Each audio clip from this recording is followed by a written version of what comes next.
In today's video, I'm going to be sharing with you a few things you need to have in place before you launch your website. The first one is having an SSL certificate. It's more important than ever that you add one of these to your website.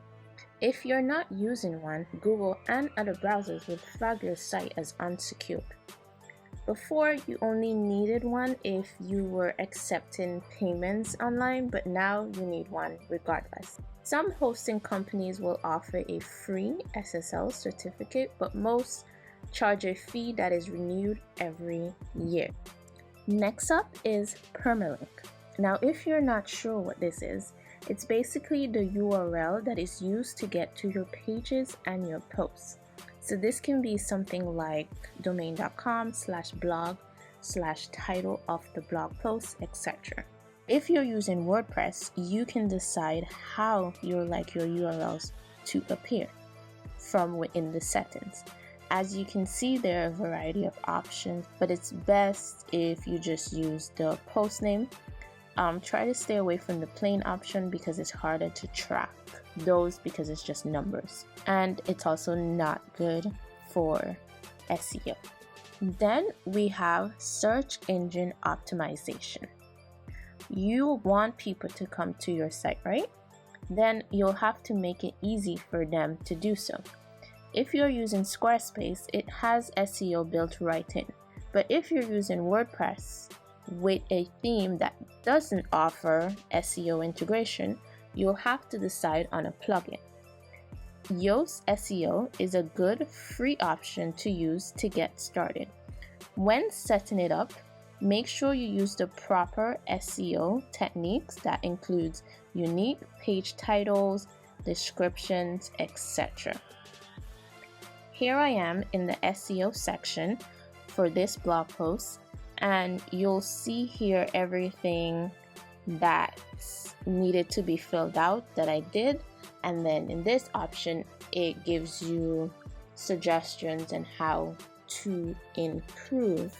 So it's telling me here that I have no internal links. That means I am not linking to another page on my website. I also need to add tags to my images and add a key phrase in the title. Next up is functionality. Here you'll need to make sure that all the details and features are functional across your website. This will include lead magnet forms, email signups, comment sections.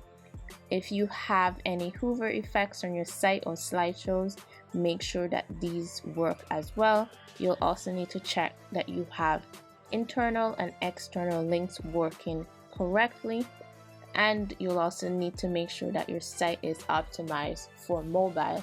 As you can see, by adjusting the width of your browser, you can get a feel of how your objects adjust.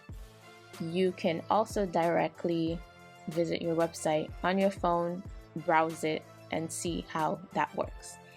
And remember, don't forget to optimize your site speed so that it loads quickly, and you can do this by making sure your images are optimized.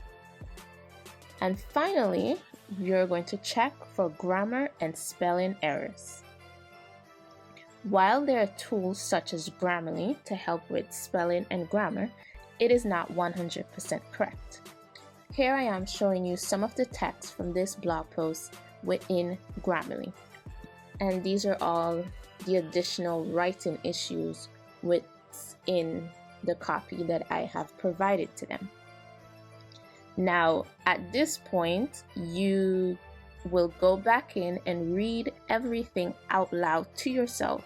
Ensure that you take the time to read your entire website, edit out all errors, and correct your spelling. In this video, I'll share with you 5 things to do before you launch your website. Head over to the blog post to get 5 additional things that you should do, as well as to download the free checklist.